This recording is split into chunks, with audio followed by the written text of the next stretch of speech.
Can you drive with an exhaust manifold leak? Welcome to Mercie J Auto Care, where compassion and craftsmanship come together. I'm Rick Smith, Master Certified Technician. Well, the answer to that question is yes and no. So a lot of it depends on the severity of leak. Sometimes you'll have a very minor exhaust leak and it'll sound almost like a ticking noise, particularly when the engine's cold, and then it goes away once it's warmed up. That's not going to cause any engine damage. There's really no problem with driving that.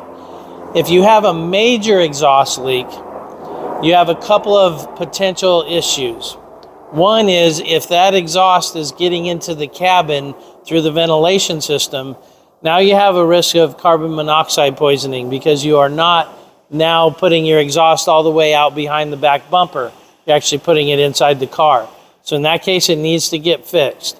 The other thing is if it's bad enough and the hot exhaust is right next to something like a wiring harness or a hose or something, you could possibly do some damage. But in both of those cases, the exhaust leak has to be fairly severe. So if your exhaust leak is minor, typically you can drive it around, it's just annoying. But if it is much bigger than that, it's probably something you want to take a look at addressing. So I hope it's been informational to you, and until next time, safe travels to you and blessings.